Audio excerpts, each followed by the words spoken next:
बुधवार को फर्रुखाबाद आए समाजवादी पार्टी के पूर्व प्रदेश अध्यक्ष व फतेहपुर के सांसद नरेश उत्तम पटेल ने बीजेपी सरकार पर जमकर निशाना साधा।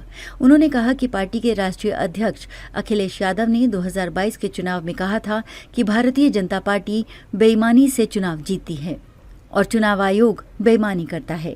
वहीं फर्रुखाबाद पहुंचने पर उनका जगह जगह जोरदार स्वागत हुआ।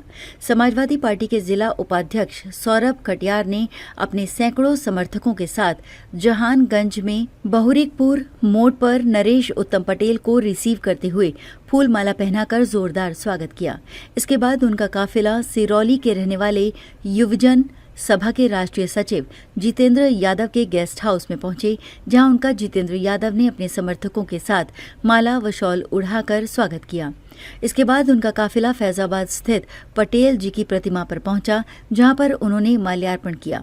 इसके बाद वो फैजबाग स्थित हर्ष गंगवार के प्रतिष्ठान प्रकाश टायर के शोरूम पर पहुंचे, जहां पर उन्होंने फीता काटकर नवीन शोरूम का शुभारंभ किया।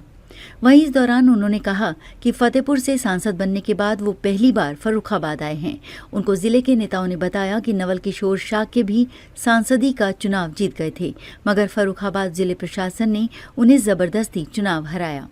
उन्होंने कहा कि पार्टी के राष्ट्रीय अध्यक्ष अखिलेश यादव ने 2022 के चुनाव में कहा था, भारतीय जनता पार्टी बेईमानी से चुनाव जीतती है, चुनाव आयोग बेईमानी करता है, हमारे कई मतदाताओं को मतदान से वंचित रखा गया, कई के नाम हटा दिए गए, जिसके बाद साक्ष्य चुनाव आयोग को दिए गए, मगर फिर भी कोई भी कार्रवाई नहीं की गई।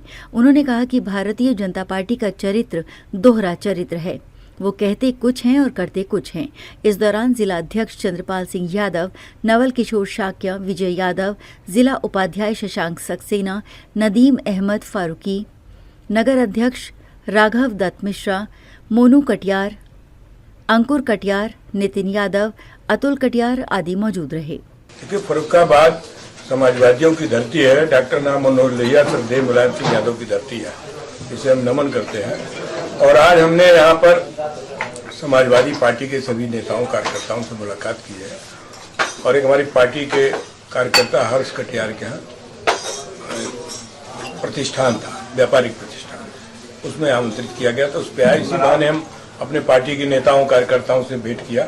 और लोकसभा का चुनाव जीतने के बाद मैं पहली बार फर्रुखाबाद आया। फतेहपुर से मैं लोकसभा का सांसद चुना गया।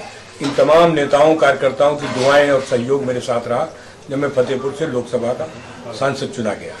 मैंने अपने कार्यकर्ताओं से भेंट की और लोगों ने यहाँ बताया कि फर्रुखाबाद में भी लोकसभा का उम्मीदवार डॉक्टर नवल शाक्य चुनाव जीत गए थे, लेकिन प्रशासन ने जबरदस्ती आपको चुनाव सर्टिफिकेट नहीं दिया।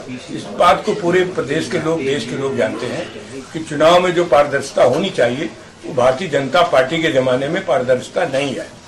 आज चुनाव प्रणाली पर भी तमाम तरीके के सवाल उठ रहे हैं। देखिए, 2022 के चुनाव में समाजवादी पार्टी के राष्ट्रीय अध्यक्ष श्री अखिलेश यादव जी ने ये कहा था कि भारतीय जनता पार्टी बेईमानी से चुनाव जीती है, चुनाव आयोग ने बेईमानी कराई है, हमारे मतदाताओं को वोट डालने नहीं दिया। तमाम ऐसे लोग हैं जिनके नाम काट दिया।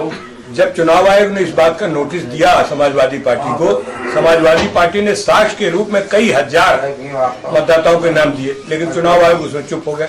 तो ये काम तो पूरा प्रदेश में, पूरे देश में भारतीय जनता पार्टी का है कि लोगों को मतदान से वंचित करना, मतदाता सूची से हटाना, फिर जबरदस्ती करके वोट न डालने देना।